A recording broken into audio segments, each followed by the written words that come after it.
गुरु ब्रह्मा गुरु विष्णु गुरुदेवो महेश्वरः गुरु साक्षात् परब्रह्म तस्मै श्री गुरुवे नमः। अभी 2 दिन तक आपने गुरु पूर्णिमा का पर्व को देखा तो मनाया गया। तो जिसको जैसा समय मिलता है वैसे कोशिश ये की जाती है कि गुरु पूर्णिमा को हम गुरु से मिलें, क्योंकि जो दूर वाले हैं वो भी ये कोशिश करते हैं कि चलो ज़्यादा नहीं मिल पाते तो साल में एक बार तो मिल ही लें। तो देश विदेशों से भी गुरु से मिलने के लिए, गुरु पूजा के लिए लोग आते हैं।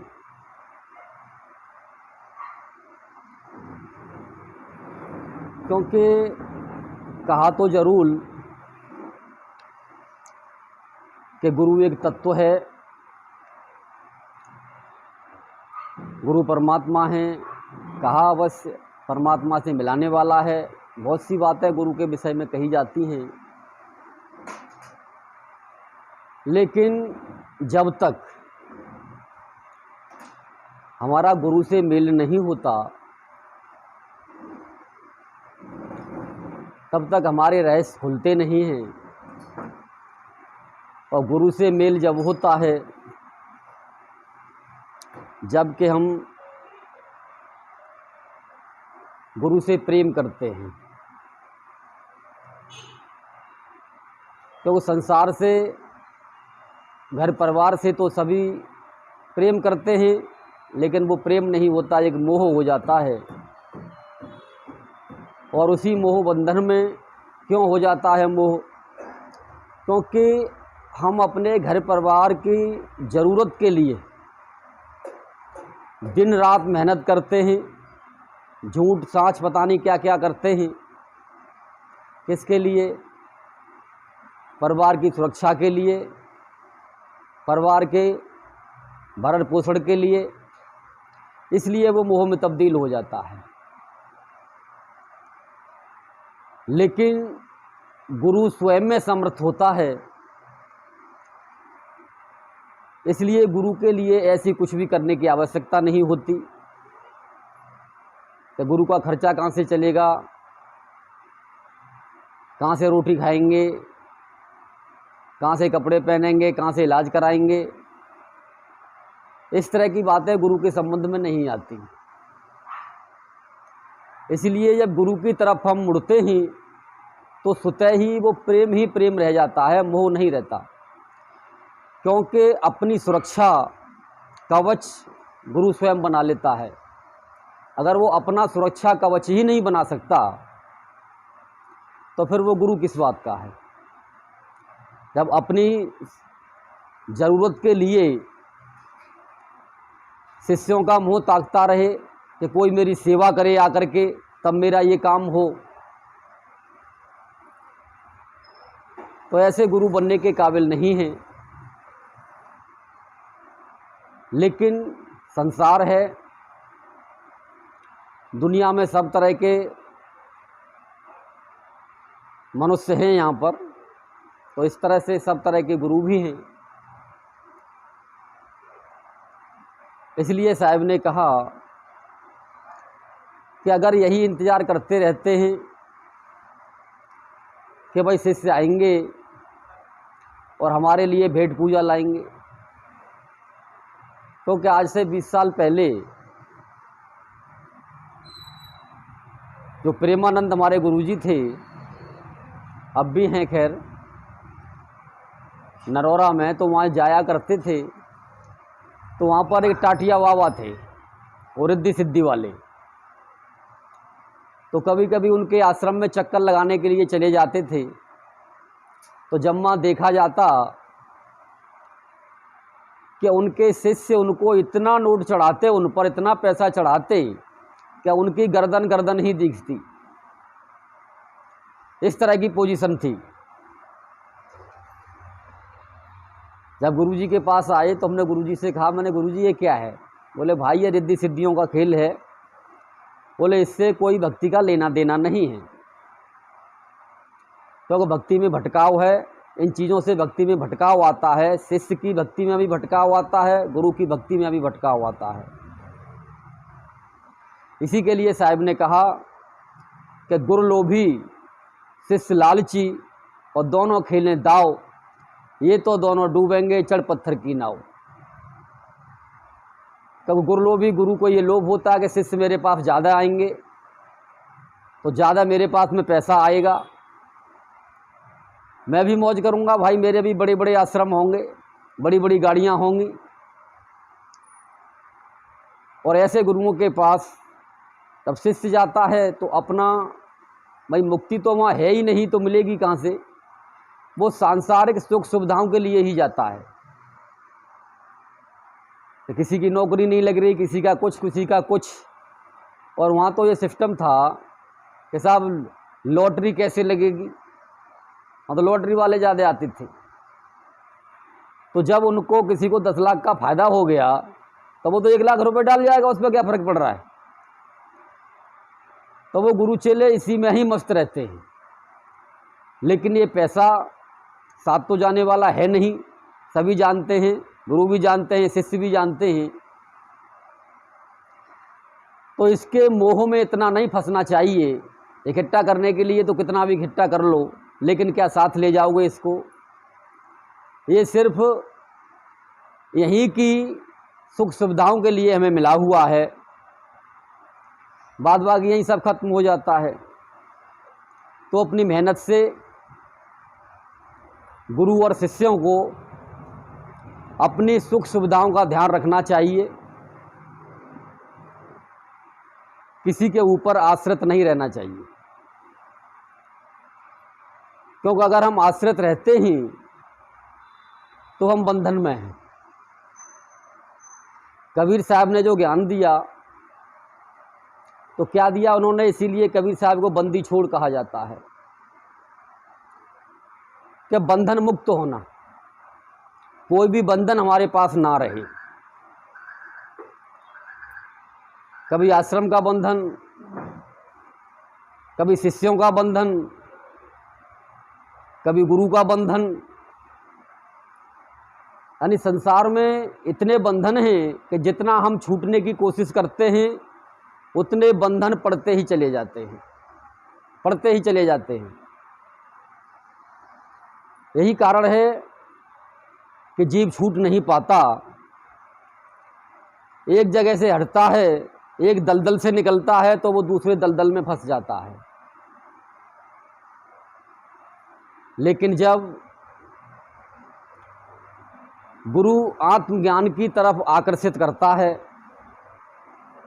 कि भाई न तो मैं शरीर हूँ ना तुम शरीर हो, तुम भी शरीर में रहने वाले हो और मैं भी शरीर में रहने वाला हूँ, कब ये शरीर छोड़ करके यहाँ से जाना पड़े कोई पता नहीं। तो जितनी जल्दी हो सके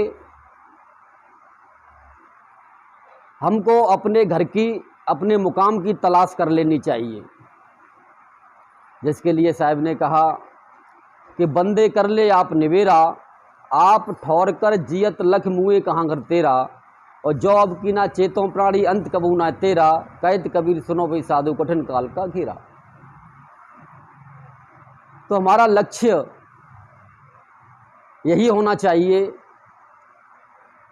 कि हम सत्संग में जाएं, गुरु से जुड़ें और गुरु से उस ज्ञान को जानने की हम कोशिश करें कि आखिरकार ये शरीर जब हमारा छूटेगा तो कहाँ जाएंगे, हमारा क्या होगा, क्या हमारी गति होगी। और ये काम सत्संग में रहते हुए ही, शरीर रहते हुए ही हमको पूरा करना है, तभी हमारी मुक्ति संभव है और तभी हम इस देह बंधन से छूट सकते हैं। सबसे बड़ा जो बंधन है ये देह का बंधन है। तो देह बंधन से हम कैसे छूटेंगे? यही गुरु का मकसद होता है। मैं सच्चे गुरुओं की बात कर रहा हूँ, नहीं तो ज़्यादातर अभी मैंने बताया कि भाई शिष्य आएंगे, भव्य शोभा यात्रा निकालेंगे, बहुत पैसा बेमतलब खर्च हो जाता है। अगर उस पैसे को सही जगह पर, साहब ने क्या कहा कि कहीं कबीर पुकार के दो ही बात लिख ले, एक साहिब की बंदगी और भूखों को कुछ दे। भाई एक तो गुरु के पास आकर के बंदगी क्या होती है वो हमको सीखनी चाहिए कि बंदगी कैसे करते हैं, क्यों करते हैं, क्या है बंदगी। और जो भी दुखी, असहाय, मजबूर है, जिसके पास में कोई साधन नहीं है, दुखी है, न खाने के लिए परेशान है, दवा के लिए पैसे नहीं हैं, जो भगवान से रात दिन प्रार्थना करते हैं कि हे प्रभु हमारे लिए भी कुछ कर, तो हमारा फर्ज बनता है कि फालतू खर्चा करने की बजाय हम ऐसे दीन दुखियों की सेवा करें जिससे परमात्मा खुश होता है।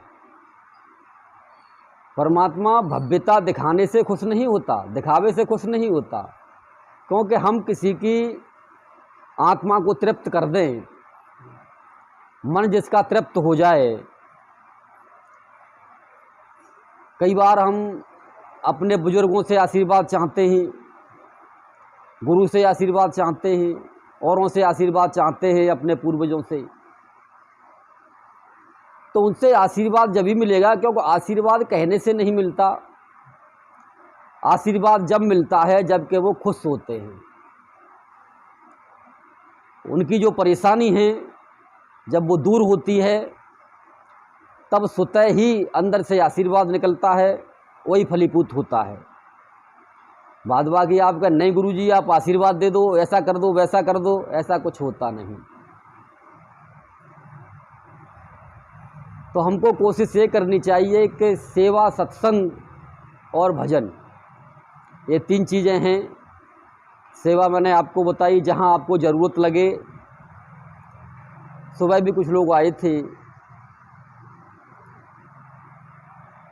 तो उन्होंने कुछ प्रस्ताव रखा कि साहब ये मान लो लाइट है, पानी है, ये है, वो है, दुनिया भर की चीज़ें। मैंने कि भाई कहना सरल है और करना बड़ा मुश्किल है। लेकिन गुरु को कुछ नहीं चाहिए होता, क्योंकि गुरु तृप्त है।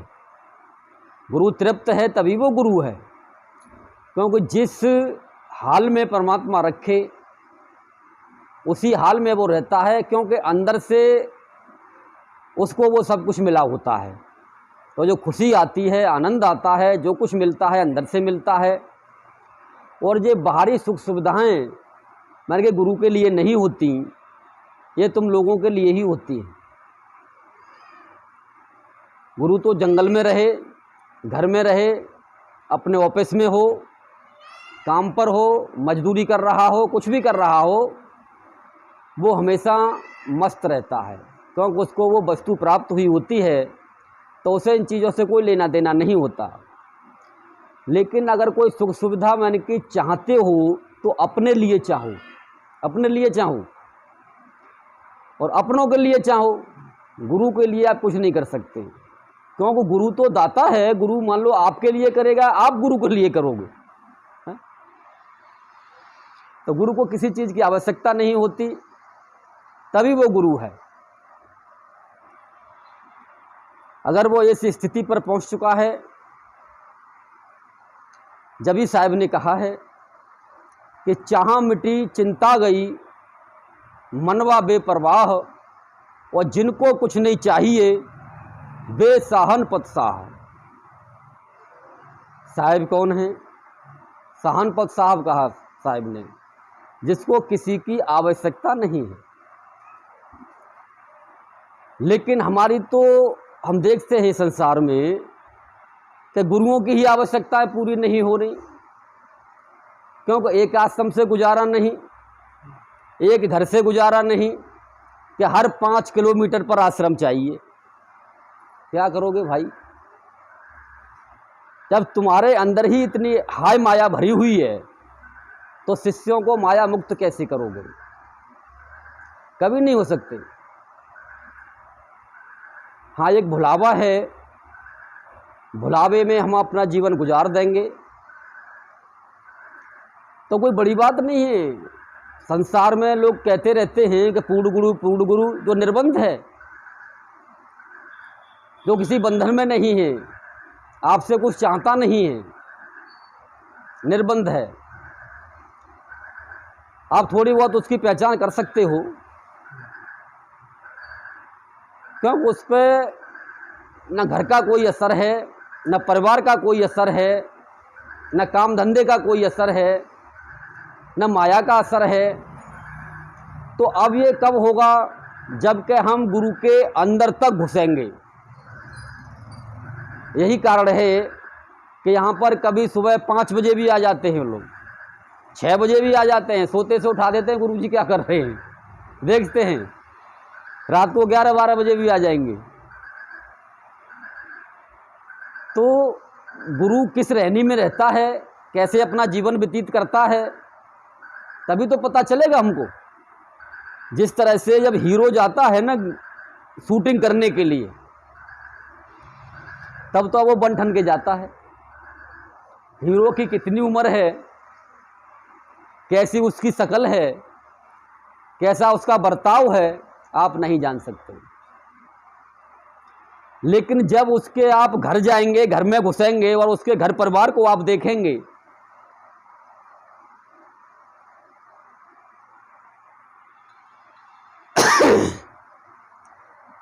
और उन लोगों से मिलेंगे, बर्ताव उनका देखेंगे, तब आपको पता चलेगा कि आखिरकार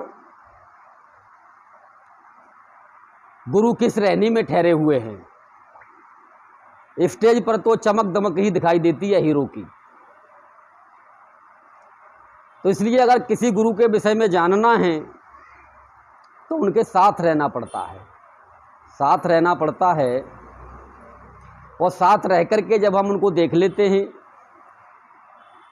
क्या भाई कुछ का क्या है, ज़्यादातर क्या देखा जाता है, क्या स्टेज पर कुछ है,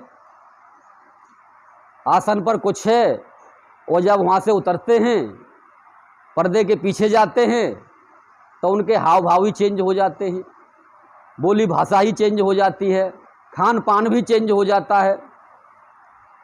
तो क्या है, ये सिर्फ एक दिखावा है। इसलिए जिनको पूर्णत्व प्राप्त हुआ है वो कभी भी चमक दमक का उन पर कोई असर पड़ा नहीं। आप देख सकते हैं रविदास महाराज हैं, साहिब कबीर जी हैं, और भी बहुत तेरे संत हैं। कहीं पर भी अगर उनको राजमहल में ले जाके रख दो तब भी वो ऐसे ही, अगर वो अपनी झोंपड़ी में आ जाए तब भी वो उसी मस्ती में मस्त हैं। क्योंकि आखिरकार ये मस्ती आती कहाँ से है, कैसे प्रकट हुई है, तो संसार का उन पर लेस मात्र भी फर्क नहीं पड़ता। ये जब ही होगा, अब कोई गरीब आ जाओ तो उन पर फर्क नहीं पड़ता, और अमीर आ जाओ तब उन पर कोई फर्क नहीं पड़ता। नहीं, ज़्यादातर हम क्या देखते हैं, गुरु नहीं तो शिष्य, जो पैसे वाला कोई आ जाए ना तो उनके शिष्य जो है उसके पीछे लग जाते हैं।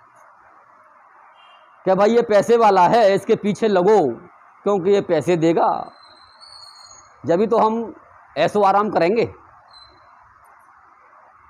तो ऐसी जगह पूर्णत्व कहाँ मिलेगा, क्योंकि दान मांगा नहीं जाता, दान किया जाता है। और वो भी कहाँ पर, कैसे, ये अभी साहब का सिद्धांत मैंने बताया कि कहीं कबीर पुकार के दो बात लख ले, एक साहिब की बंदगी और भूखों को कुछ दे। तो दुखी असहाय हैं जो किसी परमात्मा से दिन रात प्रार्थना करते हैं कि हे प्रभु हमारा ये काम हो जाए, बीमारी ठीक हो जाए, या हमको खाने के लिए कुछ जुगाड़ कहीं से हो जाए, क्योंकि हम असहाय हैं, काम कर नहीं सकते, चल फिर नहीं सकते। ये हुआ क्यों हुआ? तो उनके अपने कर्मों की वजह से। लेकिन अब वो परमात्मा से प्रार्थना करते हैं और हम उनका अगर काम कर देते हैं तो हम परमात्मा का ही काम कर रहे हैं। ये परमात्मा का काम है। परमात्मा का काम ये नहीं है। अब जो पेट भरा हुआ है, जिसका पेट भरा हुआ है, अब गुरु जी का पेट भरा हुआ है, अभी अभी भोजन खाया और अभी लाके तुमने मान लो 56 प्रकार के भोजन रख दिए, गुरु जी खाओ। अब गुरु जी क्या खाएंगे भाई? अब गुरु जी का भोग लगेगा इस तरह से। लेकिन ज़्यादातर हम यही देखते हैं, या जब जिस तरह से संसार में जब हम देखते हैं कि नवदुर्गे आते हैं, तो क्या कन्या पूजन या गुरु पूजन एक दिन ही होना है? अरे भाई, उनको भूख और दिन भी तो लगती है। जिस दिन वो भूखे हैं उस दिन उनकी सहायता करो, लेकिन उस दिन नहीं करनी, वो तड़प के मर जाएं। ना उनका इलाज कराना, ना उनको खाने के लिए देना। लेकिन जिस समय गुरु पूजा होगी तो गुरु को मान लो लाद देंगे, वस्त्रों से, पैसों से, अभी मैंने बताया था, दुनिया भर की चीज़ों से। और बाद बाकी वो कन्याएं और दिनों में कैसे रह रही हैं, वो गुरुजी और दिनों में कैसे रह रहे हैं, इस बात का हमको ख्याल नहीं है। लेकिन साहब का सिद्धांत क्या है? साहब ने क्या कहा? सब ही दिन सुबह, सभी बार शुभ बार, और भद्रा तब ही ला गई जब भूला सृजनहार। तो आप कभी भी गुरु पूर्णिमा मना सकते हैं, क्योंकि जब आपका भाव पूर्ण होगा कि मैंने गुरु के पास जाना है, उनके पास समर्पण करना है, जब मुझे कुछ प्राप्त होगा उसी दिन आपकी गुरु पूर्णिमा है। इसलिए हम इसको ज़्यादा महत्व नहीं देते। जिस तरह से मान लो अब कन्या पूजन वगैरह होता है, और भी बहुत सारे फंक्शन वगैरह होते रहते हैं, उन पे भी ज़्यादा महत्व नहीं दिया जाता। महत्व क्या है कि कब किसको किस चीज़ की ज़रूरत है। अगर हम इस चीज़ का ध्यान रखते हैं तो हमारी वो भक्ति हमेशा ही 20 आवर्स हो रही है, हमेशा हो रही है। नहीं तो आप एक दिन में बंद के रह गए कि भाई एक दिन गुरुजी से मिलेंगे जा कर के और हमारा काम हो जाएगा। बाद बाकी क्या हाल हो रहा है, कोई लेना देना नहीं। साल में 1-2 बार गुरुजी से मिल लेंगे, साल में 1-2 बार कन्या लंगूरा कर लेंगे, हमारा कल्याण हो जाएगा। लेकिन आप ये सोचो कि आपने किसी को एक दिन खिला दिया, क्या वो 6 महीने तक जिंदा रहेगा एक दिन के खाने में? कल उसका क्या होगा? और उस दिन उसको भूख भी नहीं है, भाई क्या जगह खाएगा बेचारा वो। जब श्राद्ध होते हैं तो श्राद्धों में भी हम देखते हैं पंडित जी के पास में इतने मान लो नौते आ जाते हैं कि पंडित जी हमारा श्राद्ध करना है, हमारे घर करना है, हमारे घर करना है। पंडित जी कितने घर खाएंगे? तो ये कोई खिलाना थोड़े ना रहा, ये कोई ब्राह्मणों की सेवा थोड़े ना हो गई। ब्राह्मण है कौन? पहले नंबर तो ब्राह्मण जो है जो ब्रह्म को जाने, और दूसरे नंबर जो ब्रह्म के लिए तड़प रहा है, कह रहा है कि हे प्रभु मेरा भी कल्याण कर, मेरा भी काम कर। तो वो यानी ब्रह्म के लिए ही काम कर रहा है, वो ब्राह्मण ही है, क्योंकि वो परमात्मा को याद कर रहा है। जो परमात्मा को याद कर रहा है वो ब्राह्मण ही है। तो इस चीज का हमको विशेष ध्यान रखना पड़ता है और रखना चाहिए, क्योंकि इस तरह की भक्ति में हमको उतरना है कि भक्ति कोई ये नहीं होती कि हम 1 घंटे भजन पे बैठ लिए और उसके बाद में फिर हमको पता ही नहीं हम क्या कर रहे हैं। साहब का खेल है, साहब का ज्ञान है कि 20 आवर्स एक पल भी हम साहब से अलग ना हों, क्योंकि सहज समाधि किसको कहा गया? इसी को सहज समाधि कहा गया है। जब हम साहब को जान जाते हैं तो हर पल और हर क्षण और हर जगह हम साहब की ही सेवा करते हैं। तो साहब ने जब ही तो कहा कि जहाँ जहाँ डोलूं, अब हम जाते हैं देखो 84 की परिक्रमा का हिसाब किताब भगवान श्री कृष्ण के यहाँ भी है, और 84 परिक्रमा का हिसाब किताब कहाँ बन रहा है? अयोध्या में भी बनने के लिए जा रहा है। लेकिन क्या परमात्मा वहीं पर बैठ गया और कहीं नहीं है? वैसे तो हम एक तरफ कहते हैं कि परमात्मा जर्रे जर्रे में व्याप्त है, क्योंकि हमने उसको जाना नहीं अभी। तो साहिब कबीर के अनुसार, उस ज्ञान के अनुसार जब हम जान लेते हैं कि हाँ भाई जर्रे जर्रे में ही परमात्मा है, तो फिर कई विशेष पूजा अर्चना की या परिक्रमा की आवश्यकता नहीं रहती। जैसे साहब ने कहा कि जहां जहां डोलूं सो परिक्रमा और सो करूं सो सेवा। क्यों? कि मैं परमात्मा के लिए ही कार्य कर रहा हूं, क्योंकि जितनी भी सांसारिक वस्तुएं हैं जो निर्माण हम लोग करते हैं, वो सब वस्तुएं कोई न कोई जीव ही इस्तेमाल करेगा और हर जीव के अंदर परमात्मा विद्यमान है। तो हम परमात्मा की ही तो सेवा कर रहे हैं। लेकिन दुख का कारण क्या है? जब अगर हम इस चीज को अपना लें, लेकिन अपनाई जब जा सकती है पूरी तरह से, जबकि हम जान लेते हैं, तो फिर अपनाने की आवश्यकता नहीं पड़ती, ऑटोमेटिक होती है, वो फिर करना नहीं पड़ता। जिस तरह से प्रेम के लिए कहा कि प्रेम किया नहीं जाता, हो जाता है। हो जाता है, कब हो गया पता ही नहीं चला। तो इसी तरह से जब हम उसको जान जाते हैं तो फिर ये काम करना नहीं पड़ता, स्वतः ही होता है, अपने आप ही होता है। यही कारण है कि संत संसार में रह करके, काम धंधा कर करके, घर परिवार में रह करके भी वो मस्त रहता है, हमेशा 20 आवर्स, एक क्षण के लिए भी परमात्मा से अलग नहीं होता। क्योंकि साहब ने बताया कि जब सोऊं, भाई सोओगे तब क्या करोगे? जब सोऊं तब करूं दंडवत। जब सोया फिर तो वो दंडवत करके परमात्मा में ही विलीन हो गया। तो ये क्या, इसको सहज समाधि कहा गया है। सहज समाधि कोई बैठने का विषय नहीं है, बैठ करके हम जो है भक्ति करेंगे, ध्यान लगाएंगे, वो नहीं है। लेकिन ये जब होता है जब कि गुरु आपको ऐसा मिले, इस तत्व को लखा दे और हमको वो सब में दिखाई देने लग जाए। फिर ये मेरा मेरी और तेरा तेरी ये सब खत्म हो जाती है कि तेरा आश्रम, मेरा आश्रम, तेरा गुरु, तेरे बच्चे, मेरे बच्चे, ये सब चीज खत्म हो जाती है। क्या होता है? सब कुछ परमात्मा का ही तो है। हम क्या कर रहे हैं? हम तो सिर्फ परमात्मा के सेवक हैं, हम सेवा कर रहे हैं।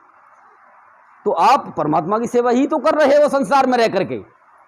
परमात्मा की सेवा ये नहीं है कि आप जो है मान लो अपने घर परिवार को छोड़ करके, काम धंधा छोड़ करके, माँ बाप तड़प रहे हैं बेचारे, घर परिवार वाले तड़प रहे हैं, वो आश्रम में जाके पढ़ रहे, सुबह सुबह झाड़ू लगा रहे हो, उसमें पेड़ पौधों को पानी दे रहे हो, कहीं तक ठीक है। लेकिन अगर आप मान लो घर परिवार से सुरक्षित थे, आपके घर परिवार में किसी को आपकी आवश्यकता नहीं है, आप उस पॉइंट पर पहुंच चुके हैं और आपने अपने घर परिवार को भी उस लेवल पे ला दिया है। जिस तरह से मान लीजिए कि आप पैसे से तो संपन्न हैं, पैसे से संपन्न हैं तो पैसे की आवश्यकता पड़ेगी नहीं। तो आप सोचेंगे अब तो हम जा सकते हैं, जैसे महात्मा बुद्ध चले गए थे। लेकिन महात्मा बुद्ध गए थे अज्ञानता में, अज्ञानता में गए थे, ज्ञान में नहीं गए।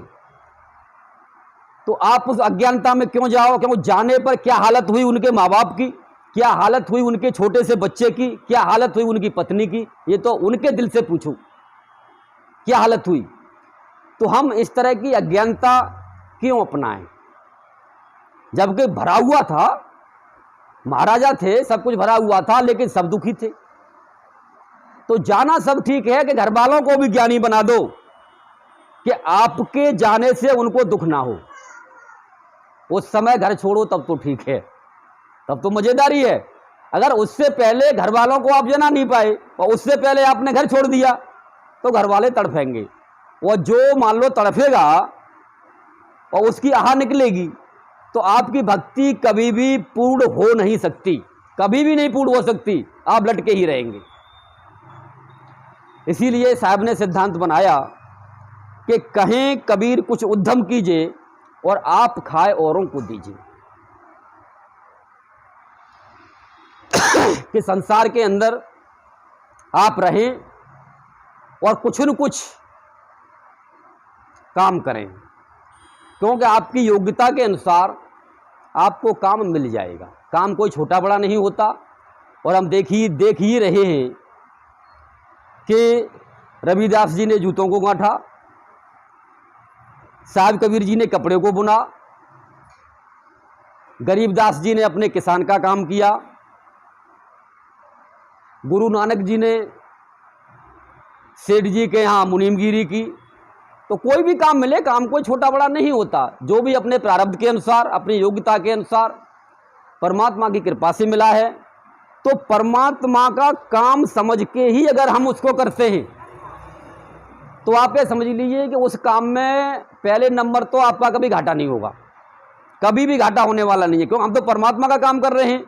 और आपको जो फैक्ट्री मालिक है या जो बॉस है अपना, उसका मुंह नहीं ताकना पड़ेगा कि ये मेरे को कब तनख्वाह देगा, कब मैं अपना घर चलाऊंगा, अब की तो तनख्वाह ही ना मिली, क्योंकि आप तो उसके नौकर हो ना।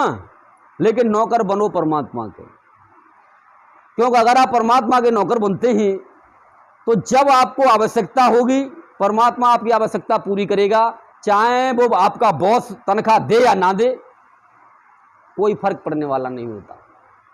ये मैं अपने अनुभव और प्रैक्टिकल की बातें आपको बता रहा हूं, क्योंकि खाली लिखी पढ़ी बातें तो बहुत लोग करते हैं कि साहब ने ये लिखा, ये लिखा, ये कहा है, वो कहा है। लेकिन साहब ने क्या कहा कि अनुभव की बात कहे कबीरा, लाखों में संत जन जोहरी कोई एक नजर आवे। कि भाई आखिरकार साहब ने तो जो कहा, जो देखा, जो जाना, वो साहब ने कहा। आपने संसार में रह करके क्या जाना, गुरु के पास रह करके क्या जाना, तो आप अपनी बताओ, अपनी बात करो, क्योंकि मुक्त आपको होना है। बंधन में आप फंसे हुए हैं, गुरु नहीं फंसे, साहब नहीं फंसे, बंधन में आप फंसे हो। तो कल्याण आपको अपना करना है, न कि मान लो दूसरे से बहस करके या इस तरह के, मान लो गुरुजी ऐसे कहते हैं कि साहब ऐसे कहते हैं, उससे कुछ होने वाला नहीं है।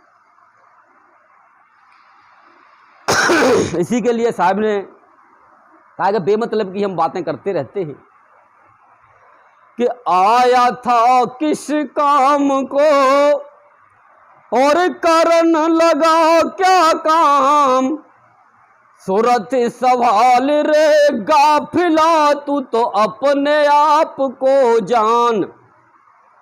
साहब क्या कह रहे हैं, तुझे अपने आप को स्वयं को जानना है, बाद बाकी न तुझे परमात्मा के लफड़े में पड़ना है कि परमात्मा कौन है, कहाँ है, कैसा है, न तुझे मनफन के चक्कर में पड़ना, किसी के चक्कर में नहीं पड़ना, न देवी देवताओं को चक्कर में पड़ना है।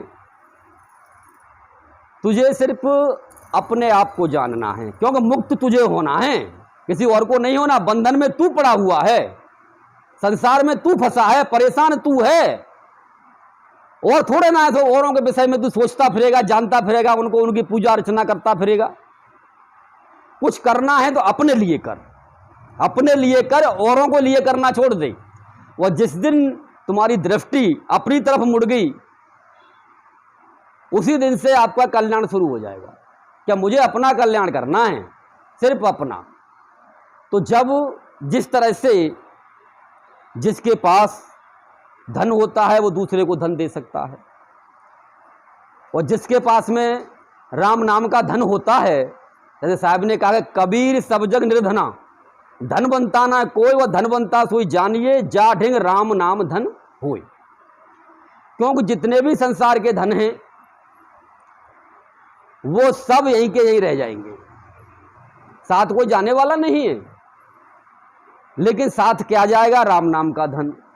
तो जो राम नाम का धन है हमने उसको इकट्ठा करना है। तो अगर हम उसको देते हैं तो वो आजीवन हमारा आभारी रहेगा कि भाई मेरे गुरु ने या मेरे गुरु भाई ने या जिसने भी मान लो मुझे ये ज्ञान कराया, या किसी संत ने, कि मेरे को वो दौलत दे दी जो मेरे साथ जाएगी। बाद बाकी आप ये सांसारिक दौलत किसी को कितनी भी दे दो, वो 4 दिन बाद भूल जाएगा। कितना भी लुटा दो 4 दिन बाद भूल जाएगा। गुरु लोग भी भूल जाते हैं। मैंने ये देखा है कि जिसने अपना सर्वस्व दांव पर लगा दिया, क्योंकि उसके पास उतना ही था, आज उसकी याद नहीं आती। याद किसकी आती है कि आज मुझे कौन कितना दे सकता है, याद उसकी आती है। लेकिन जो क्यों भूल जाते हैं, और उससे ज्यादा पैसे वाला मिल जाएगा तो फिर उसकी याद आएगी, उसकी याद भूल जाएंगे। तो ये तो माया का खेला है, ये कोई साहब का ज्ञान व्यान नहीं है भाई। तो साहब के ज्ञान के लिए तो वही धन है जो हमको अपना आत्मधन, राम नाम का धन जो दे दे, वही हमको कल्याण करता है। बाद बाकी तो संसार में कहीं न कहीं फंसने ही हैं। क्यों? कभी आश्रम में फंसोगे, कभी गद्दी में फंसोगे, कभी गुरु में फंसोगे। फंसना ही फंसना है, कहीं न कहीं फंसना ही है। यही तो माया है। क्योंकि जो कुछ भी दिखाई दे रहा है, क्योंकि आपको ये शरीर भी दिखाई दे रहा है, ये भी माया ही है, माया का ही तो बना हुआ है। तो ये सत्य कहां से हो गया? तभी तो साहब ने कहा कि भाई जो शरीर है वो गुरु नहीं होता, शरीर में रहने वाला गुरु होता है। तो जब आप उसको देखना है कि भाई बिन देखे, बिन अर्थ परस के, उसको देखना भी है, उससे मिलना भी है। बिन देखे बिन अर्थ परस के नाम लिए क्या होई, और धन को कहे धनिक जो हो वह निर्धन रहे ना कोई। कि अगर धन धन कहने से दौलत इकट्ठी हो जाती तो गुरुओं को भी मांगनी नहीं पड़ती, क्या तू मुझे दे दे, तू मुझे दे दे, क्योंकि धन को तो कमाना पड़ता है तब मिलता है। तो धन के कहे धनिक जो हो वह निर्धन रहे ना कोई। तो इसी तरह से तो बिन देखे बिन अर्थ परस के। अब इसका एक दो उदाहरण मैं आपको देता हूं। चिल्ला तो सभी रहे हैं, सार शब्द क्या है, किसको कहते हैं, अपने अपने तरीके से सभी बता भी रहे हैं, लेकिन मैं नहीं आपको बता सकता, क्योंकि जो अक्षर भाषा में आता नहीं है तो मैं कैसे बता दूंगा, और दूसरा भी तुमको कैसे बता देगा, क्योंकि न वो वर्णात्मक में है ना धुनात्मक में है। कुछ लोग ध्वनि को ही सार शब्द कहने लगे, कुछ लोग प्रकाश को ही सार शब्द कहने लगे। ये अपनी अपनी स्टेज होती है, क्योंकि किसने कहाँ से चला कहाँ पहुँचा। जैसे योग की स्टेज में बताता हूँ आपको कि जब योग करते करते हम सहस्रार में पहुँच जाते हैं, तो वो सहस्रार यानी हमारे अंदर भी है और बाहर भी हमारी कैसे दिखाई देता है, हमारी आंखों के अंदर वो उतर आता है। तो हर जगह आपको वो सहस्रार ही दिखाई देगा, लेकिन उससे आगे आप जा नहीं सकते, उससे आप जा नहीं सकते, क्योंकि आपका वही एंड है। लेकिन अब ये न तो आत्मा है न परमात्मा है, न हम स्वयं हैं न गुरु है। तो आखिरकार इससे हासिल क्या करने होगा हमको? ये सिर्फ एक भटकाव हो जाता है और हम उसको सत्य मान लेते हैं, हम फंसे के फंसे रह जाते हैं। दूसरा, ये अनुभव की बात बता रहा हूं मैं आपको। जिस तरह से दूसरा क्या है कि झींगा शब्द उठे गल राजी और सुन सुन मनुआ होवे राजी। ध्वनि के अंदर एक झींगा शब्द की ध्वनि है, वहां आप पहुंचेंगे तो वो ध्वनि आपके अंदर भी हो रही है, बाहर भी हो रही है। हर पल हर क्षण एक सेकंड आप उससे अलग नहीं हो सकते। आंख खोल के भी, काम धंधा करते हुए भी कोई ढोल बजाते रहे, लेकिन आपकी वो ध्वनि खत्म नहीं होगी। ये इस तरह के ज्ञान है। लेकिन अब ध्वनि के लिए तो साहब ने मना कर दिया कि भाई वर्णात्मक धुनात्मक में वो है ही नहीं। तो अब उसमें हम फंसे रहे तो हमारी ये मूर्खता है। हमको आगे की तलाश करनी चाहिए। अब जिस तरह से प्रकाश के लिए कहा गया, प्रकाश की अवस्था में भी जब हम चलते चलते चलते चलते नूरी रूप प्रकट हो जाता है। वो नूरी रूप अंदर भी है बाहर भी है। जिस तरह से ये जो खेल अभी मैं बता रहा हूं, ये इसका भी ऐसा ही खेल है। आपकी आंखों के अंदर उतर आएगा और आपको हर जगह वही दिखाई देगा, वो नूर ही हर जगह दिखाई देगा। तो हम उसको परमात्मा समझ लेते हैं। अब जो जहां तक पहुंचा वो उसी को परमात्मा समझ लेता है और वहीं पर वो दी एंड कर देता है कि मैं तो पूरा हो गया। अब मैं पूरा हो गया तो फिर वो औरों को पूरा करने की सोचता है, और क्या करेगा, गुरु बन गया ना वो तो। अब होता क्या है कि यही कारण है कि जिस तरह से संसार में कुछ गुरु प्राइमरी के ही बन के रह जाते हैं, जूनियर को नहीं पढ़ा सकते वो, क्योंकि उनको प्राइमरी की ही नॉलेज है, और जिनको जूनियर की नॉलेज है वो कॉलेज वालों को नहीं पढ़ा सकते, और जो कॉलेज वाले हैं वो डिग्री नहीं दे सकते, और भी आगे पढ़ाइयाँ हैं। तो जिसने जहाँ तक की पढ़ाई कर रखी है तो वहाँ तक का गुरु है। यही कारण है साहब ने कभी भी किसी की बुराई नहीं की।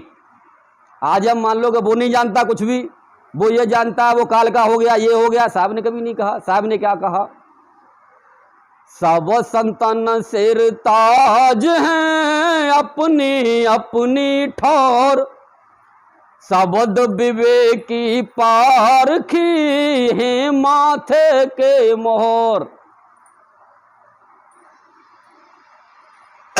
तो साहब ने उनको कहा कि भाई उनको बुरा भला कहने की आपको आवश्यकता नहीं है, क्योंकि ये तो उनसे पूछो। उन्होंने जो स्टेज वो प्राप्त की है, बेचारों ने पूरा जीवन लगा दिया उसमें, पूरा जीवन लगा दिया, तब जाकर के उनको वो स्टेज प्राप्त हुई है। वो आज उसी से ही, उस स्टेज की बदौलत ही वो अपने को धन्य मान रहे हैं और लोगों को वही ज्ञान दे रहे हैं। अगर तुम उनको बुरा भला कह करके, उनको काट करके, क्या होगा, उनके दिल को ठेस पहुंचेगी, वो दुखी होंगे बेचारे, और उनका सारा कुछ तुम छीन लोगे। भाई छीन ही तो लिया, सारा कुछ उनका छीन लिया, तो क्या होगा, वो तो बेचारे कंगाल हो जाएंगे, और जब कंगाल हो जाएगा तो वो तो क्या करेगा कि हे प्रभु, इसने मेरे साथ बड़ा गलत किया, बड़ा गलत किया। तो देखो मेरे पास कई फोन आते रहते हैं, मैंने कहाँ पर वो क्या कर रखा है आपने, आपका अनुभव क्या है? बोले साहब जी ये अनुभव है। तो मैंने कि जहाँ तक गुरु का है वहाँ तक अभी जानो, आपके गुरु का अनुभव आपसे ज़्यादा है, तो पहले गुरु जी का अनुभव है वहाँ तक आप पहुँचिए, उसके बाद आगे तलाश करना। लेकिन ज़्यादातर लोगों का क्या है कि मान लो प्राइमरी की पढ़ाई तो पढ़ी नहीं है और हमें डिग्री चाहिए, वो डिग्री लेने के चक्कर में घूम रहे हैं, कोई ऐसा गुरु मिल जाए हमको पूरा कर दे और हम भी गुरु बन जाएं, इस चक्कर में ज़्यादा घूम रहे हैं। तो भाई कहते हैं कि इस तरह के लोग, इस तरह के साधक न घर के न घाट के, न तो आपको उस गुरु से कुछ प्राप्त होगा, न आपको आगे कुछ भी मिलेगा, क्योंकि गुरु कोई मामूली नहीं होता। पूरा जीवन अपना एक चीज के लिए वो समर्पण कर देता है, उस समर्पण का नाम ही गुरु है। तो गुरु में कभी कोई छोटा बड़ा नहीं होता। हाँ ये है कि भाई किसी की पढ़ाई कोई कहीं तक करवा पा रहा है, जहां तक उसने पढ़ाई की है, प्राइमरी की, जूनियर की, कॉलेज की, आगे डिग्रियों की, डिप्लोमा देने की, वो एक चीज अलग है। तो इस चीज का मैं तो ये कहूँगा कि गुरु और शिष्यों को, साधकों को भी और गुरुओं को भी इस चीज का ध्यान रखना चाहिए, क्योंकि जब हमारे से किसी की आत्मा दुखती है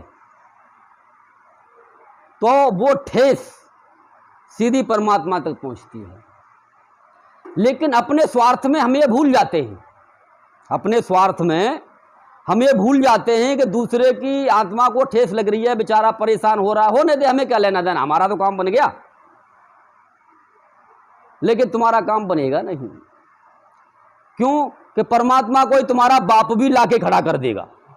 हाँ भाई, जब भी तो कहा मध्य से मध्य घनेरे हो, घर नहीं तो बाहर बहुत तेरे। हो सकता है आपको कोई मर्द न मिला हो, लेकिन अगर आपने किसी की आत्माओं को दुखाया तो परमात्मा कोई मर्द आपके सामने जरूर लाके बढ़ा देगा।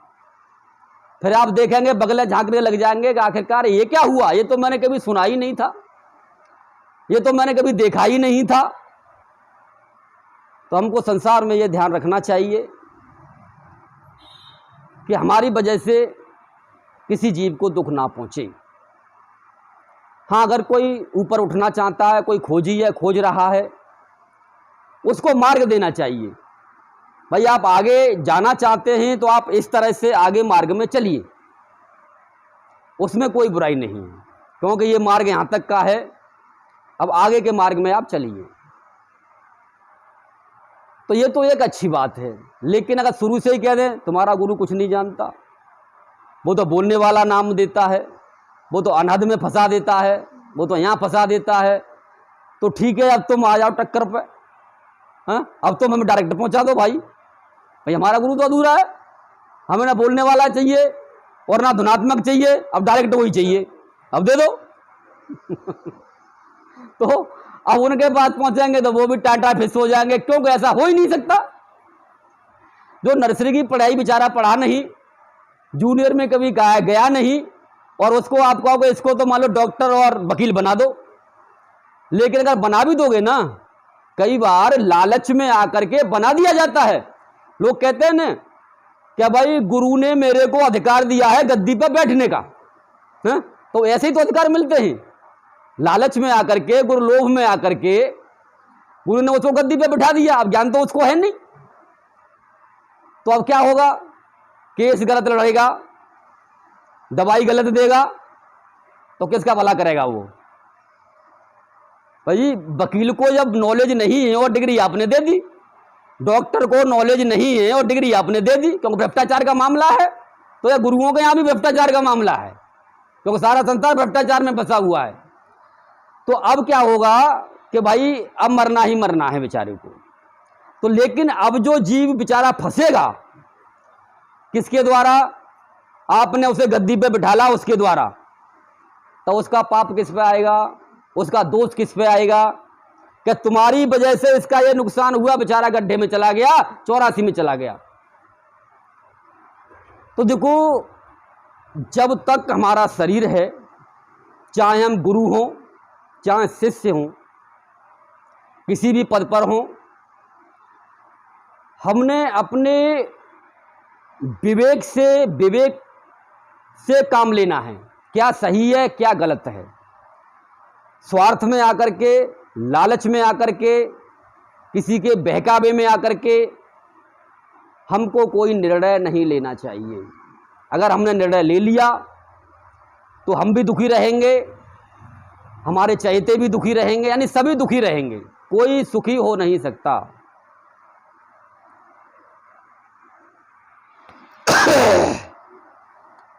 तो देखो कई बार ये चर्चा बहुत चलती है, क्योंकि गुरु पूर्णिमा है, गुरु पूर्णिमा के भी प्रोग्राम चल रहे हैं। तो आखिरकार पूर्ण है कौन और पूर्ण को अधिकार कौन देता है। पूर्ण तो एक था, एक है, एक ही रहेगा, तो अधिकार दूसरा कहां से दे देगा भाई। अधिकार कोई स्वार्थी ही देगा, जिसके लिए साहब ने प्रमाण दिया, जीव को करता कह रे सब कोई, यह तो अंश कहाई हो, अंश है तजी मिले रे सतपुरुष ते, तब न खोज चलाई हो, तो ये सब कुछ दई बताई हो, और सब कुछ दई लखाई हो, कहते कबीर सुनो रे धर्मदासा, अब जगत करो गुरुबाई हो। तो उसको आदेश पूर्ण ही देता है, कौन सत्पुरुष आदेश देता है उसको, वो सत्पुरुष के आदेश में कार्य करता है। क्योंकि संसार तो लोभ में फंसा हुआ है, और यही कारण है कि तमाम दुनिया की गद्दियां बन गई। हमें बिठा लो तो ठीक है, अगर हमें नहीं बिठा लोगे तो हम दूसरी बना लेंगे। भाई पैसे का बोलबाला है। रही प्रचार की बात, तो आजकल तो भाई मीडिया बहुत तेज है, और ज़्यादा उठना है तो टेलीविज़न में पैसा खर्च करो, लोग पीछे लग जाएंगे। सोशल मीडिया पर चले जाओ, वहाँ तो थोड़ा होगा, टेलीविज़न में पहुँच जाओ, पैसा खर्च करो, वहाँ हो जाएगा आपका नाम। क्योंकि जनसंख्या इतनी है और सभी लोग परेशान हैं, तो सभी लोग खोज रहे हैं कि आखिरकार हमको भी मिले, हमको भी मिले। लेकिन इतनी जल्दी पहले हमको पूरी तरह से विवेक को जागृत कर लेना चाहिए, उसके बाद गुरु बनाना चाहिए। गुरु बनाने में ज़्यादा जल्दबाजी नहीं करनी चाहिए, क्योंकि कई गुरु के पास जब हम जाते हैं और गुरु जब कहता है कि भैया रे तन मन धन देना है, तो जन्मों जन्मों का भार हम गुरु के ऊपर डालते हैं। भार का मतलब कर्मों का भार भी है और जन्मों जन्मों की तपस्या भी हम गुरु को देते हैं। गुरु वो ऐसे ही नहीं आगे बढ़ जाते। जब समर्पण करते हैं तो अपनी भक्ति भी गुरु को ही चली जाती है, देते हैं हम, तब उसके बदले में हमको कुछ मिलता है। लेकिन अगर अधूरे के चक्कर में पड़ गए तो हम तो मान लो जो कमाएंगे वो भी पैसा भी दे जाएंगे, भक्ति भी दे जाएंगे, ले लो गुरु जी तुम सारी, और हमें कुछ मिला नहीं। तो बड़ी सोच समझ के हमको मान लो समर्पण करना चाहिए। इसको समर्पण कहते हैं, समर्पण इसीलिए नहीं हो पाता क्योंकि अधूरे के पास आपको समर्पण होगा ही नहीं, कभी नहीं हो सकता। जिंदगी भर आप लगे रहिए लेकिन आप समर्पण कर ही नहीं सकते, और जब तक समर्पण नहीं होगा आप उसको देख नहीं सकते, देखा ही नहीं जा सकता। तो भक्ति समर्पण की है, और समर्पण भी जब होता है जबकि गुरु उसको जनाए हमको, उससे पहले समर्पण नहीं होता। जैसे साहब ने कहा, साखी तो बड़ी प्रसिद्ध है कि गुरु गोविंद कर जानिए रहिए शब्द समाए, मिले तो दंडवत बंदगी नहीं पल पल ध्यान लगाए। अब शब्द में आप कैसे समाओगे, कौन बताएगा? शब्द में किस तरह से आपको समाना है, वो शब्द है क्या, ये भी बता दिया कि हम हैं शब्द, शब्द हम माई, हमसे भिन्न और कुछ नहीं। तो आखिरकार आप अपने में कैसे समाएंगे? तो ये जो अपने में समाने की जो कला है, ये जो ज्ञान है, ये जो युक्ति है, ये अक्षर भाषा की युक्ति नहीं है। कैसे समाया जाएगा इसका भेद और इसका रहस्य गुरु ही बताता है कि भाई ऐसे समा जा। तो जब आप समा जाएंगे आपका खेल पूर्ण हो जाएगा, और पूर्ण के बाद समाप्त हो जाएगा। फिर आप मान लो हर जगह वही सहज समाधि में, मस्त राम मस्ती में, और आग लगो बस्ती में, क्योंकि वो अपनी बस्ती को, अपने घर को जला चुका। साहब ने जभी तो कहा, कबीरा खड़ा बाजार में लिए लुकारी हाथ, और जो घर फूके आपनो चले हमारे साथ। बात आ गई अपने घर की, तो सबसे पहले गुरु को ही घर फूंक दूं।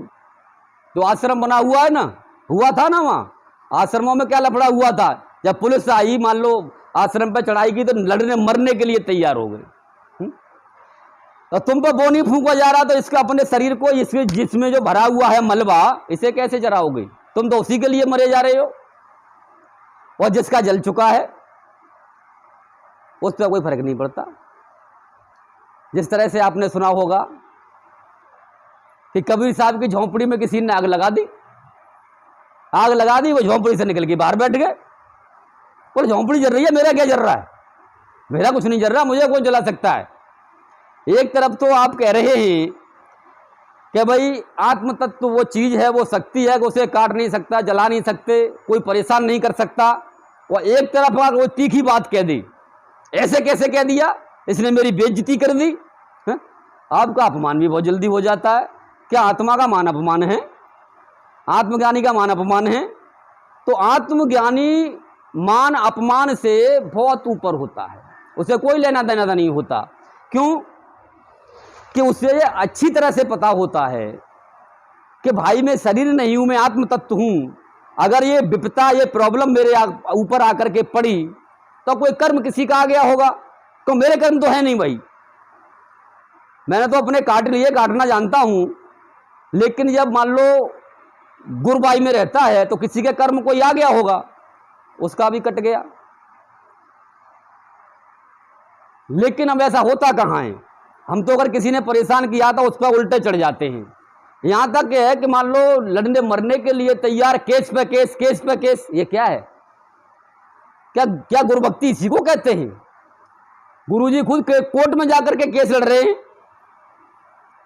अरे तुम वो इस केस को मान लो, इस कोर्ट में तुम्हारी पार नहीं पड़ रही तो धर्मदास से कैसे लड़ोगे? उससे कैसे लड़ोगे? उससे कैसे पार पाओगे?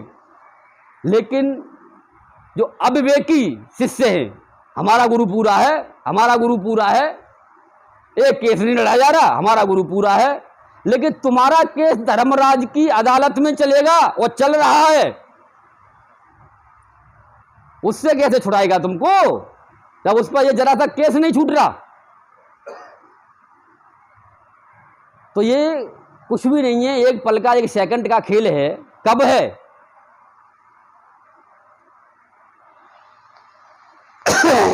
जैसे साहब ने कहा कि गुरु और शब्द एक कर जाना, गुरु और शब्द एक कर जाना, ताकि त्राफ धर्म वह माना, और जो कोई ये भेद न जाने ताका कहा धर्म नहीं माने। तो धर्मदास तो मान लो जो है, जो काल महाराज बने बैठे हैं लेखा जोखा लेकर के, वो लेखा जोखा ही तो चल रहा है, और क्या है वहां पर कोर्ट में, और वही कर्मों का हिसाब किताब यहां चल रहा है, वही वहां चल रहा है। तो जिसने ये जान लिया कि गुरु और शब्द एक कैसे हैं, तो धर्मदास भी उसका कहा मानता है। उसने कह दिया कि बरी तो बरी, क्योंकि इसे पता है कि अगर इससे मैं टक्कर लेता हूं तो मेरी पार पड़ेगी नहीं, अभी तो एक ही जा रहा है अभी तो एक ही जा रहा है, और अगर इससे टक्कर ली तो ये सब कोई निकाल देगा, बोले मेरी दुनिया ही खत्म कर देगा। क्योंकि हमको जो दिखाई दे रही है आज हमारी दुनिया क्या है? गुरुओं की दुनिया है क्या? गुरुओं की दुनिया है, शिष्य ही गुरुओं की दुनिया है, उनका आश्रम ही उनकी दुनिया है, इसी को वो अपनी दुनिया समझते हैं। तो जो शब्द का भेद जानता है, गुरु और शिष्य एक कर जाना, गुरु और शब्द एक कर जाना। कैसे वो शिष्य है, कैसे वो गुरु बना, कैसे वो शिष्य है, कैसे वो गुरु बना, और कैसा वो शब्द है, कैसा वो शब्द स्वरूपी में जाकर के बना। तो वहां सब कुछ संभव है, लेकिन उसका फोकस सिर्फ मुक्ति पर होता है। अब ये नहीं होता कि जो भी आगे साहब मेरा ये काम कर दो, मेरा ये काम कर दो, मेरा ये काम कर दो, ऐसा नहीं होता।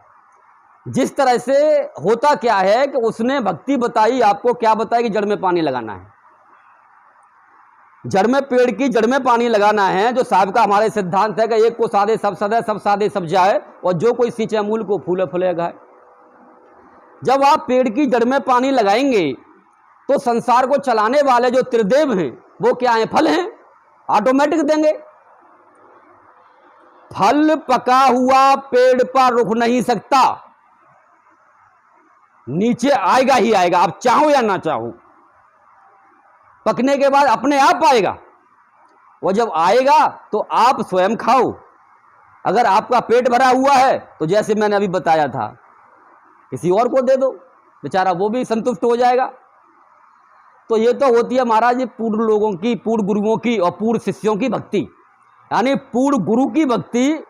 और जो पूर्णता में चल रहा है वो शिष्य भी इतना समर्थ होता है, वो भी कुछ भी कर सकता है। कैसे कर सकता है? उसी तत्व की भक्ति से जड़ में पानी लगा करके जो फल उसके पास आता है, वो चाहे तो अपना फल किसी को दे सकता है, इसमें उसका कोई नुकसान नहीं है। क्योंकि मेरा तो पेट भरा हुआ है, अब मैं क्या खाऊंगा भाई, चलो किसी और का पेट भर जाए। तो जब भी तो साहब ने कहा गुरु शिष्य की एक ही काया, मां छोटे बड़े कहां से हो गए भाई? और जहां छोटे बड़े की भक्ति है, मां पूर्ण भक्ति है ही नहीं, और जहां छोटे बड़े का भाव खत्म होता है, खत्म होता है। क्योंकि साहब ने जब भी तो कहा कि ना कोई शिष्य ना कोई चेला, मां आप है आप अकेला। क्योंकि जब हम शब्द में जाकर के विलीन होते हैं, शब्द स्वरूपी जब हम बनते हैं, तो मां न चेला रहा न गुरु रहा, मां तो शब्द स्वरूपी वो हो गया। तो दो कहां रहे वहां पर?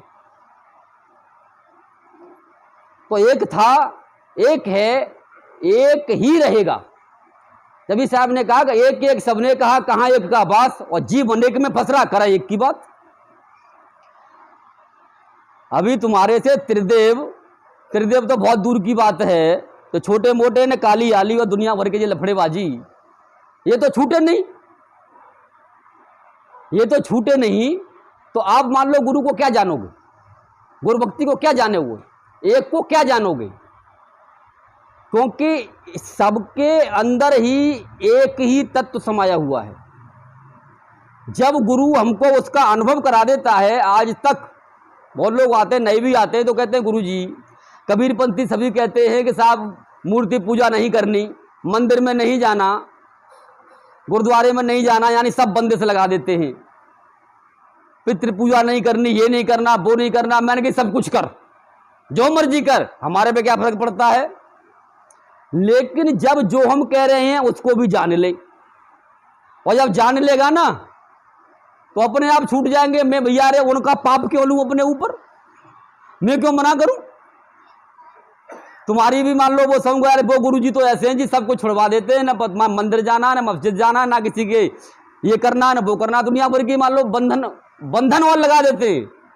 साहब का ज्ञान है बंदी छोड़, बंधन मुक्त करना। तुमने मान लो और बंधन तैयार कर दिए, वहां नहीं जाना, उस गुरु के पास नहीं जाना, उस सत्संग में नहीं जाना, उस मंदिर में नहीं जाना, मेरे में आना है। जो कुछ भी कमा के लाना है मुझे ही खिलाना है, मैं ही तो भगवान हूं, और तो सब घास पूरा है। लेकिन जब तत्व की भक्ति और सत्य की भक्ति को हम जान जाते हैं, और जो जना देता है तो वो खुद भी अलग हो जाता है, औरों को भी अलग कर देता है। तो इसी के लिए साहब ने कहा कि आए थे कि इस काम को वो करने लगे क्या काम, और सूरत सवाल रे गाफिला तू अपने आप को जान। तो अपने आप को जानना ही सारी सब कुछ भक्ति है। लेकिन साथ में ये ध्यान भी हमको रखना चाहिए, गुरुजी जना रहे हैं और हम जो फंसे हुए हैं, कहाँ फंसे हुए हैं, कहाँ फंसे हुए हैं, ये विवेक हमको सत्संग के द्वारा अपना जागृत करना चाहिए। तो अभी मैंने 4-5 चीज़ें आपको बताई, क्या कोई अनाद में फंस रहा है, कोई प्रकाश में फंस रहा है, कोई बोलने वाले में फंस रहा है, कोई नूर में फंस रहा है। लेकिन आखिरकार वहाँ से हमें आगे बढ़ना है, और आगे के गुरु की हमको तलाश करके और आगे के रहस्य को जान करके हमने आगे बढ़ना है। तो जब हम बढ़ेंगे तो हम उसको देख भी लेंगे, कि बिन देखे बिन अर्थ परस के। अभी एक पॉइंट मैं आपको बता रहा हूँ जो शायद अभी खुला नहीं किया लो।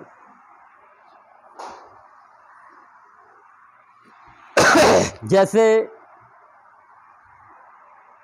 गरीबदास महाराज से कोई शिष्य मिलने के लिए आए, तो उस समय वो नहा रहे थे, नहाने के बाद में कपड़े चेंज कर रहे थे। तो अब शिष्य बोला कि गुरुजी मैं आपकी कुछ हेल्प कर देता हूं। तो गुरुजी ने कहा कि मेरी हेल्प क्या करेगा यार, मेरी हेल्प कोई नहीं कर सकता भाई, मैं सबकी हेल्प करता हूं तो मेरी हेल्प करेगा अरे नहीं गुरुजी मैं तुम्हारी सेवा करता हूं। कई लोगों को ये विचार आता है ना कि गुरुजी की सेवा करनी है, तो बोला अच्छा नहीं मानता तो कर ले। तो अब वो गुरुजी की सेवा करने के लिए मान लो धोती बांधते थे, तो धोती बांध करके वो फेटा कहते हैं उसको, वो टांग के नीचे निकाल के वो पीछे लगाई जाती है, गांठ लगाई जाती है उसकी। अब वो बार बार उसको बांधे वो टांग में से निकाले और वो बाहर। वो बड़ा परेशान है यार, गुरुजी बंधन, अरे तू गुरुजी को बंधन में बांधेगा, गुरु निर्बंध है, उसे बंधन में बांधेगा। लेकिन वो कर नहीं पाया। यही कारण है कि गुरु की सेवा कोई कर नहीं सकता। सेवा करनी है तो अपनी करो, गुरु की सेवा कोई नहीं कर सकता। गुरु तो जब ही तो कहा साहब ने कि मैं दासों का दास हूं, गुरु तो खुद दास है, खुद दास है तो उसकी तुम सेवा क्या करोगे, वो सेवा करता है। लेकिन यहां तो उल्टा हिसाब किताब है, संसार में तो उल्टा हिसाब किताब है, शिष्य गुरु की सेवा करते हैं, जबकि यानी गुरु को शिष्य की सेवा करनी चाहिए। अब कैसे करनी चाहिए वो ये विषय है।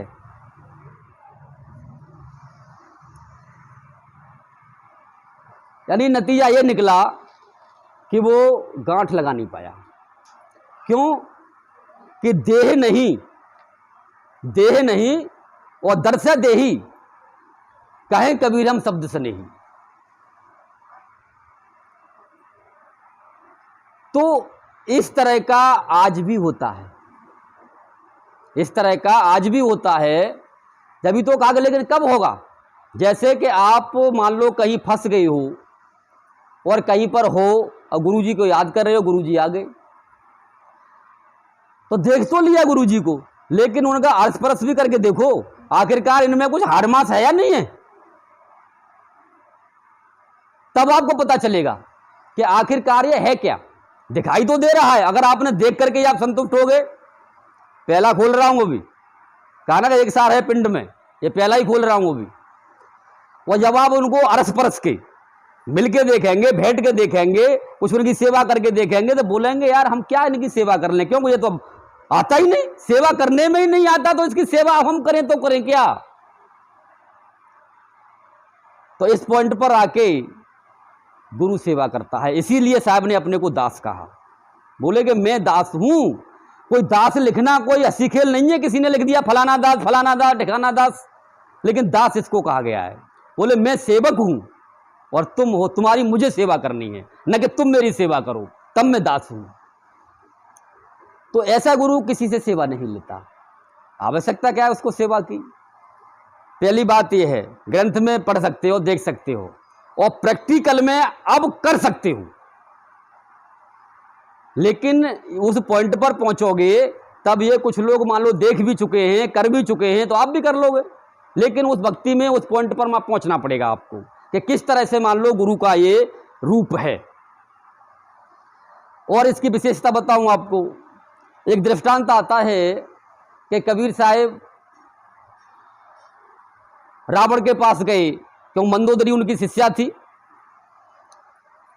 तो अब रावण तो भाई अहंकारी है, अहंकार का मानता है, बोलेगा अच्छा तुझे काट कर देखता हूं, अगर तू ही परमात्मा ना तुझे काट कर देखता हूं। अब वो तलवार चलाता है तो हवा में तलवार घूम रही है, लेकिन वहां कुछ भी नहीं होता, इधर से मारता है इधर निकल जाती है, इधर से कहता है इधर निकल जाती है, लेकिन दिखाई दे रहे हैं खड़े हुए हैं। हार करके थक के बैठ जाता है, बोले भाई ये तो कोई और ही वाला है। यानी हार करके लोग क्या कह देंगे, ये तंत्र मंत्र वाला है, ये भूत प्रेत वाला है, क्योंकि वहां तक पहुंच तो है नहीं। क्या गरीबदास महाराज भूत प्रेत वाले थे? क्या कबीर साहब भूत प्रेत वाले थे? ये पूर्ण संत हुए ही, और पूर्ण संतों की इनकी एक अपनी एक ये अवस्था होती है, अवस्था होती है। इस अवस्था को शिष्य यानी निरख परख कर सकता है।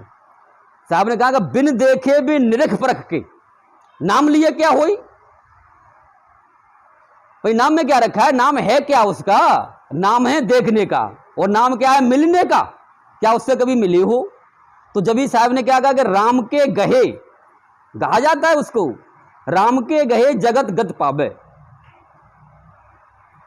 तो ये अभी से नहीं हो रहा, ये बहुत समय से हो रहा है, बहुत समय से हो रहा है। जिस समय एक बात क्या आपको मैं बताऊं कि कबीर मंदिर से फिल्मिस्तान से आ रहे थे, रात को टाइम ज़्यादा हो गया था, 6-7 बज गए थे सत्संग करते करते वहाँ। तो हम थे, एक और हमारे साथी थे। तो जब आ रहे तो पीछे जो है, अभी आप लोगों से मुलाकात रही हुई, कुछ लोगों से हो गई है, जो अशोक बिजली वाला है, तो उसके यहाँ जाकर के पहुँचे, पहुँच करके आवाज़ लगाई। अब वो बाद में मान लो जो दादा स्वामी प्रधान हैं वो राजपाल जी, उनसे कहता है, बोले आज तो मैंने साहब का अजीब रूप देखा है। बाद में आगे बताया उसने उनको कि बोले कि इस तरह से मैंने देखा है। बोले देखा है तो बेवकूफ तू मिला क्यों नहीं? मिलना चाहिए तुझे, उनके चरणों में पड़ जाना चाहिए, ये करना चाहिए वो करना चाहिए। बोलेगा मुझे तो कुछ पता ही नहीं चला उस समय मैं तो अपने को ही भूल गया, तो करना धरना में कुछ रहा ही नहीं। और वो थोड़ी गानी यहां तक है कि मैं उनको घर के अंदर भी नहीं ले जा पाया। भाई कई बार ऐसा होता है कि गुरुजी आपके द्वार पर भी पहुंच गए और आप इतने बिजी होते हैं अपने घर के अंदर कि उनको मान लो पानी तक की नहीं पूछ पाते, और उस काम से बाहर के बाहर ही चले जाते हैं हम। कई बार ऐसा होता है, तो वहीं से मान लो उसको सूचना दे करके चले आए। तो लेकिन जो बिन देख तो लिया, देखने के बाद अरस परस जब उनसे मिलता है क्योंकि चरण भी छुएगा तो वहां चरण नहीं मिलेंगे। तो आखिरकार आप गुरु के चरणों की सेवा कैसे करोगे? भाई कहते हैं ना कि भाई गुरु के चरणों की सेवा मिल जाए और कुछ ना चाहिए, तो कैसे करोगे? वहां चरण है ही नहीं। तो ये जो रहस्य यानी जो तत्व की भक्ति में चलते हैं, जो आत्म भक्ति में चलते हैं, वो इस रहस्य को जान जाते हैं और समझ जाते हैं और देख लेते हैं और उनसे मिल भी लेते हैं। ये तो रहा देखो पहला सार। इस तरह से कहा ना, एक सार है पिंड में, दूजा ब्रह्मांड जान। दूजा ब्रह्मांड के अंदर भी है, लेकिन मैं बाद में उसे बता दूंगा। लेकिन इस तरह से मान लो अगर इस पे मीडिया में खोलूंगा तो ठीक नहीं है, क्योंकि मान लो अब देखा भारा तो किसी ने है नहीं और लोग तरह तरह के कमेंट करने लग जाएंगे कि तुम ये हो गए कि वो हो गए। तो हर चीज़ की एक मर्यादा होती है। तो हाँ, जिसने ये पहला देख लिया है ऐसा, उसको मैं दूसरा दिखा सकता हूं, और जिसने दूसरा देख लिया है उसको तीसरा दिखा सकता हूं, जिसने तीसरा देख लिया है उसको चौथा दिखा सकता हूं। अगर कोई यूं का डायरेक्ट चौथा दिखा दो तो भैया कैसे देख लोगे? पहले कम से कम ये शरीर में क्या सार है इसको तो जान लो, और उसके बाद ये सार ब्रह्मांड में कैसा है उसको जान लो, उसके बाद मान लो ये अंड से पार कैसा है उसको जान लो, और फिर चौथा वो है कि कई कई मरे न जीवे, आवे न जावे, सोने पीवे हमारा हो, वो भी है। तो अब ये मान लो बातों के विषय नहीं है, अब ये गुरु शिष्यों के दोनों के अनुभव के विषय हैं। जो चलते हैं वो इसमें जान लेते हैं, और जो चलने की कोशिश कर रहे हैं वो आगे बढ़ते हैं, और जो अपने मान लो इसी तरह से खाली फॉर्मेलिटी में ही जीवन जीना चाहते हैं कि हम तो सत्संगी हो गई जी, सत्संग में टाइम से आना नहीं, गुरुजी कह रहे हैं कि भाई आपको भजन भी करना है, जो निर्देश दे रहे हैं उन निर्देशों का हम पालन नहीं करते, तो बात नहीं बनती। जो निर्देश दिया जाता है, क्योंकि गुरु का मतलब क्या है? गुरु का मतलब है गुरु में पहुंचा हुआ है। तो गुरु सिर्फ आपको उस काबिल बनाता है, पहुंचाता नहीं है। पहुंचेंगे तो आप स्वयं ही, लेकिन जब काबिल बन जाएंगे तो गुरु के साथ चलने के काबिल आप हो जाएंगे। तो गुरु जिस तरह से एक पल में आता है और एक पल में जाता है, तो आप काबिल बन जाएंगे तो आप गुरु के साथ जा सकते हैं। तो गुरु का काम होता है अपने सत्संग के द्वारा, अपनी रहनी के द्वारा उनको काबिल बनाना, और जब काबिल बन जाएगा तो वो जान जाएगा। खाली मान लो सार शब्द सार शब्द सार शब्द दुनिया चिल्ला रही है, लेकिन एक सार भी हाथ नहीं आता। और मैं गारंटी देता हूं इस तरह से अगर एक सार ही किसी को कोई जान गया तो काल की ऐसी तैसी, कुछ नहीं कर सकता वो। इसलिए कहा गया कि सार शब्द स्वयं परमात्मा है। सार शब्द कोई खिलौना नहीं है। गुरु जब देता है तो तुमको परमात्मा ही दे देता है, परमात्मा ही दे देता है।